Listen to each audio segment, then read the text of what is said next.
नमस्कार दोस्तों, आप में से कई लोग कमेंट में एक कॉमन सवाल पूछते हैं कि अगर पिता या पति ने कोई लोन लिया था और उनकी मृत्यु हो जाती है तो उस लोन को कौन चुकाएगा।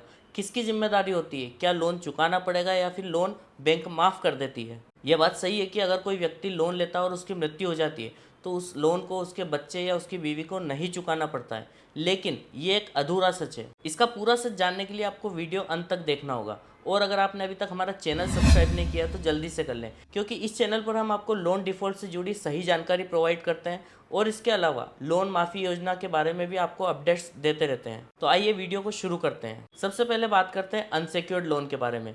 अगर आपके पिता, पति या फिर आपके भाई या फिर कोई भी घर के सदस्य ने अनसिक्योर्ड लोन लिया है, चाहे वो बैंक से हो या फिर किसी एनबीएफसी या फाइनेंस कंपनी से। जिन लोगों को नहीं पता कि अनसिक्योर्ड लोन क्या होता है, उन्हें बता दूं कि अनसिक्योर्ड लोन ऐसे लोन होते हैं जिनमें बैंक या फाइनेंस कंपनी अपने पास कुछ भी गिरवी या सिक्योर्ड नहीं रखती है, जैसे पर्सनल लोन हो गया, क्रेडिट कार्ड लोन हो गया या फिर किसी ऐप के मार्फत से जो लोन होते हैं। इन लोन में बैंक सिर्फ आपके सिविल स्कोर या फिर व्यक्तिगत दस्तावेजों के आधार पर आपको लोन प्रोवाइड करती है और इस तरह के लोन में लाइबिलिटी पूरी तरह से व्यक्तिगत यानी कि पर्सनल होती है। तो अगर लोन लेने के बाद अगर किसी की मृत्यु हो जाती है तो वो लाइबिलिटी पर्सनल होने का कारण अपने बच्चे, बीवी या फिर और किसी पर उसकी जिम्मेदारी नहीं आती है। अगर इसके बावजूद भी बैंक या रिकवरी एजेंट आपको परेशान करते हैं, आपके घर आते हैं, आपको धमकी देते हैं, तो आप उनकी शिकायत बैंकिंग लोकपाल या फिर रिजर्व बैंक को कर सकते हैं। कई बार बैंक या रिकवरी एजेंट आपको कोर्ट, जेल या पुलिस का डर दिखाकर आपसे वसूली करने का प्रयास कर सकते हैं, लेकिन आपको डरने की आवश्यकता नहीं है। उनकी शिकायत आप कर सकते हैं और आपके पास सही जानकारी होना आवश्यक है। अब बात करते हैं सिक्योर्ड लोन की। ऐसे लोन जिनमें बैंक या फाइनेंस कंपनी अपने पास सिक्योरिटी रखती है, चाहे वो घर हो, गाड़ी हो, गोल्ड हो या कुछ भी हो सकता है। लोन जैसे home loan, gold loan, KCC loan या फिर कार लोन।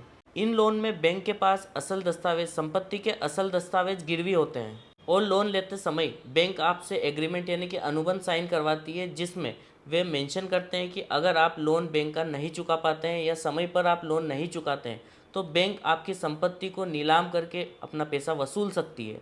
बैंक को उस प्रॉपर्टी को बेचने का अधिकार होगा। और इस तरह के अनसिक्योर्ड लोन में अगर लोन लेने वाले व्यक्ति की मृत्यु हो जाती है तो उस लोन की लाइबिलिटी को एप्लीकेंट या गारंटर की बन जाती है। और अगर को एप्लीकेंट या गारंटर उस लोन को नहीं चुकाते हैं तो बैंक उस संपत्ति को, जो बैंक के पास ऑलरेडी गिरवी है, उस संपत्ति को बैंक नीलाम करके अपना पैसा वसूल लेती है। यहाँ पर एक केस मुझे ध्यान आता है, इसलिए मैं आपके साथ भी साझा करता हूँ। रमेश करके एक व्यक्ति थे जिनके 2 बेटे थे और उन्होंने दोनों बच्चों के लिए एक एक घर बना रखे थे, लेकिन पैसों की आवश्यकता पड़ने पर उन्होंने एक घर पर लोन लिया था। लोन लेने के पश्चात रमेश की एक दिन मृत्यु हो जाती है और दोनों भाई अपना एक एक घर रख लेते हैं और उन्हें लगता है कि क्योंकि लोन पिताजी के नाम पर था तो उनकी कोई लाइबिलिटी नहीं बनती है, उन्हें लोन नहीं चुकाना पड़ेगा, लोन माफ़ हो चुका है। लेकिन रमेश जी के बेटे जब घर के असल दस्तावेज लेने बैंक पहुंचते हैं तो उन्हें पता चलता है कि उस लोन को भरने की लाइबिलिटी उस व्यक्ति की होगी जो वो घर को रखता है। इस कारण से एक भाई को उस घर का जो भी बचा हुआ लोन रहता है वो भरना पड़ता है, क्योंकि लोन ली हुई संपत्ति जिसके पास होती है दायित्व सिर्फ उसी का बनता है।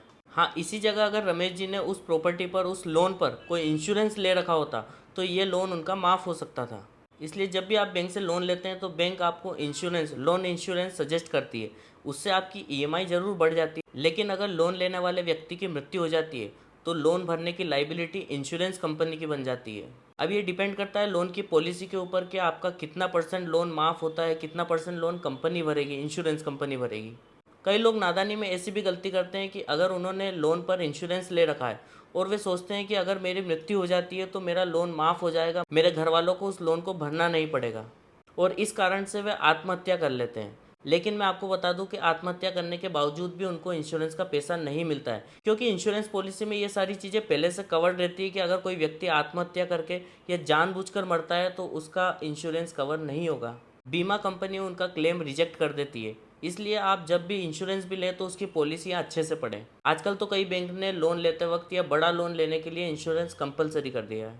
तो आई होप आपका डाउट क्लियर हुआ होगा कि अगर कोई अनसिक्योर्ड लोन है तो लाइबिलिटी नहीं बनती है, और अगर कोई सिक्योर्ड लोन है तो जो व्यक्ति उस प्रॉपर्टी, उस एसेट को रखता है, लोन की लाइबिलिटी भी उसी की हो जाती है। और यदि आप उस लोन को नहीं भर पाते हैं तो आप सेटलमेंट का प्रयास कर सकते हैं। इसके अतिरिक्त अगर आपका कोई सवाल है तो आप कमेंट बॉक्स में पूछ सकते हैं, हम जल्द से जल्द आपका जवाब देने का प्रयास करेंगे। और अगर आपने अभी तक हमारा चैनल सब्सक्राइब नहीं किया तो जल्दी से कर लें, क्योंकि इस चैनल पर हम लोन डिफ़ॉल्ट और कानून से जुड़ी सही जानकारी आपको प्रोवाइड करते रहते हैं। Thank you.